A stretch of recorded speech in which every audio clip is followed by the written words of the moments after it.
अभी हम बिजली महादेव की यात्रा करके वापस लौट रहे हैं।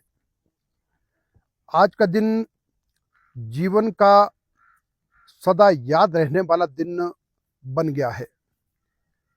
बिजली महादेव जी की अपार कृपा और उनकी प्रेरणा से आज अपने दोस्तों के साथ महादेव जी के दर्शन करने के लिए हम आए थे।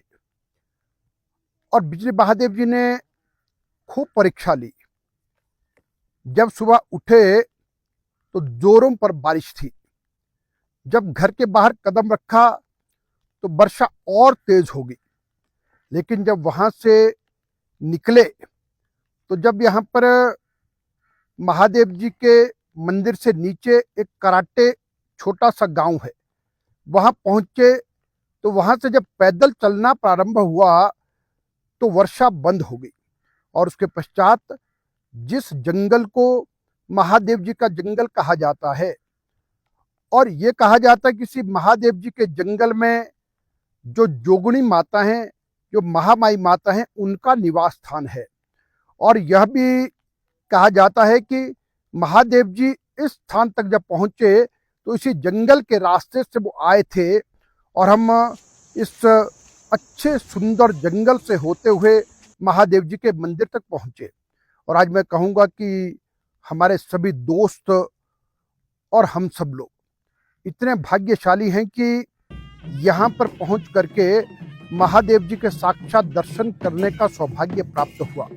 महादेव जी यहाँ से पीणी की ओर जा रहे हैं और वहाँ माता भागा सिद्ध हैं जो बिजली महादेव जी की बहन हैं, तो वहाँ तक जाने के लिए निकले और यह लगभग 5-6 घंटे की यात्रा करके जाएंगे। तो यहाँ पर हमने जो देवली है उसको भी देखा और महादेव जी के दर्शन किए और महादेव जी के समस्त भक्तों से भी अनेक विषयों को लेकर के विचार हुआ। और मेरा ये मानना है कि हिमाचल प्रदेश एक देवभूमि है। यहाँ पर सांस्कृतिक विरासत हमारी बहुत यानी सुविख्यात है।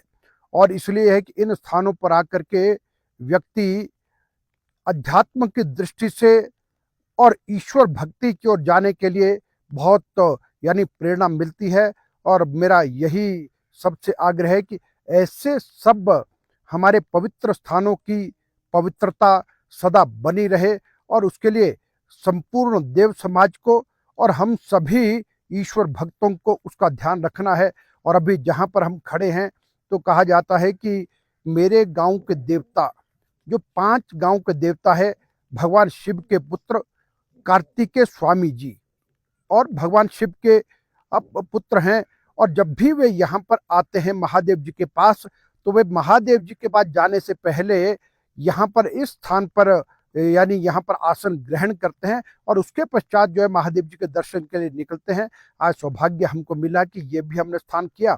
और इसके साथ ही ये भी बताया गया कि ये जो बिल्कुल साथ में एक छोटा सा सरोवर है, ये सरोवर महामाई माताओं का है। और उसके साथ ही एक स्थान और है जिसको कहते हैं नाग देवताओं का सरोवर है। और उसके साथ आगे जो बिजली महादेव जी का सरोवर है। और इन जगहों पर स्थान स्थान पर जब देवी देवता आते हैं तो वे विराजमान होते हैं। और यहीं पर एक स्थान बताया कि पीणी माता का स्थान है। और जब पीणी की माता यहाँ पर आती हैं तो वे उसी स्थान पर अपनी रात गुजारती हैं। इसलिए विभिन्न तरह से ये सारा स्थान देवताओं के निवास और देवताओं के बैठने के स्थान है, इसलिए इसकी पवित्रता सदा बनी रहे। और मैं कहूँगा कि महादेव जी सभी पर अपनी कृपा करें। और इन दिनों हिमाचल प्रदेश में और उत्तराखंड इत्यादि, जम्मू कश्मीर इत्यादि ऐसे क्षेत्रों में प्राकृतिक आपदाएं आ रही हैं। इन सब से भगवान महादेव हम सबकी रक्षा करे, किसी भांति किसी का नुकसान ना हो। और मैं ये विश्वास करता हूँ कि महादेव जी निश्चित रूप से कृपा करेंगे और ताकि किसी का भी जान माल का कोई नुकसान ना हो और महादेव सबके जीवन की रक्षा करें।